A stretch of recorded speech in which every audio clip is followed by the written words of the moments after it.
Hi, welcome to Bearded Meeple. Now you know how it is, folks. What do you want to do tonight? I don't know. What do you want for supper? I don't know. Which Star Wars movie do you want to watch? Well, that actually is an important decision. Well, today we're going to take a look at a game for 2 to 5 players, ages 8 plus, and it'll play in about 40 minutes. Now, in it, all you have to do is travel around collecting resources to present to the king. The thing is, the king never knows what he wants, and that's half the problem, is trying to figure out what to collect when and present so you can get the most points and win. It's brought to us by Analog Game Studios. It's the king of Indecision. Let's take a look at it. We have a first player token, and we also have a token for tracking each of the 5 rounds. Every player will place one of their workers at the start of the score track. In the game, there are 6 different goods. We have wheat, spice, peacocks, gold, stallions, and silk. And while the king will demand 5 of the 6, wheat will never be requested by the king. It will also appear on its own on the tiles. The rest of the tiles will always be split between 2 goods, and we also have the market tile. Each player will receive 4 workers, a player aid, and an offering card. There are 3 types of cards in the main deck. So wheat cards will add 3 wheat tokens to any empty wheat tile. An increased stock card will indicate which type of good on a tile will receive a token. And then there are the demand cards. This is telling you what the king is requesting from your offering card. Let's take a look at the setup and the gameplay. Shuffle the sow and replenish cards together and create 5 piles of 3 cards each. Shuffle the demand cards, placing 1 on each of the first 4 piles. The card that says end will be shuffled into the 5th pile. Shuffle the stacks individually and then stack them one on top of the other, making sure that the stack with the end card is on the bottom of your deck. You will then place another demand card on the top and your deck is ready for gameplay. Shuffle the tiles and create 3 equal stacks. Place a market tile in the center of the play area and surround it with other tiles. Each tile earning a token of that type. Remember, an empty wheat tile will always earn 3 tokens. We have our deck that we previously constructed, and each player receives an offering card.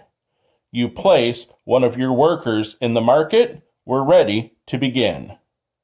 Gameplay is fairly straightforward. With 1 or 2 workers in play, you have 3 action points to use.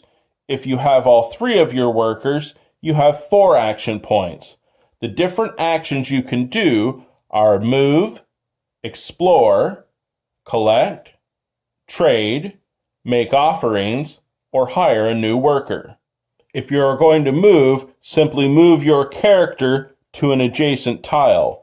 However, if you're already on a market and there's another market in play, you can transport yourself to that location.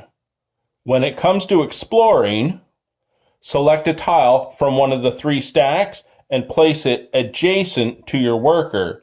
It must have 2 points of contact. As soon as the empty tile is placed, it earns 1 token of each type. And remember, an empty wheat field will receive 3 tokens. On a collect action, you will collect all the tokens of 1 type from the tile where your worker is and place it in your personal play area.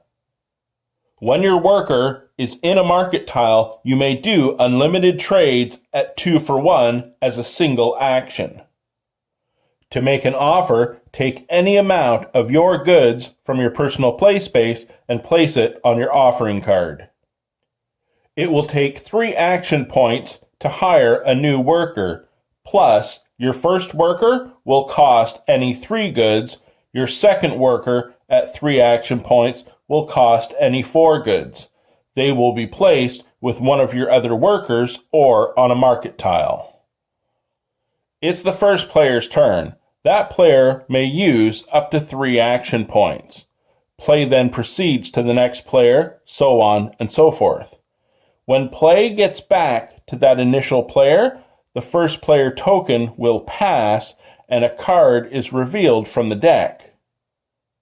We know the top card was a demand card, and now players are encouraged to collect peacocks and or stallions, because as gameplay progresses and it gets back around and the token passes again, another card is revealed. If it's an increased stock card, you take the appropriate action. However, if it's a new demand card, the old demand card at this time will be scored and the current round will end. Players will earn points based on who has a majority of that type of token.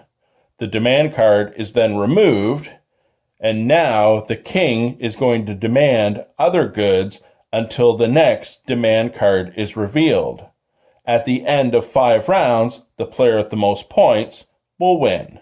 And that, my friends, is the king of Indecision. And I'll tell you what, as a little abstract game, I enjoyed it. I like the fact that your 6 actions are laid out rather clearly for you to understand, and the fact that you can do the same thing repeatedly. What I really like is that no matter how much you strategize, you never know what's going to happen, because in the main deck, originally there are 20 demand cards. You're only ever going to use 5, so you really don't know what's coming. Plan carefully, but the game can really switch it up on you, because those 5 rounds can happen rather quickly. Again, because of how that main deck is built and the cards shuffled, you could have a demand card, then an in-stock card, and then bam, another demand card, and you're on to the next round. I enjoyed it. I hope you get a chance to check it out. I'll talk to you again soon.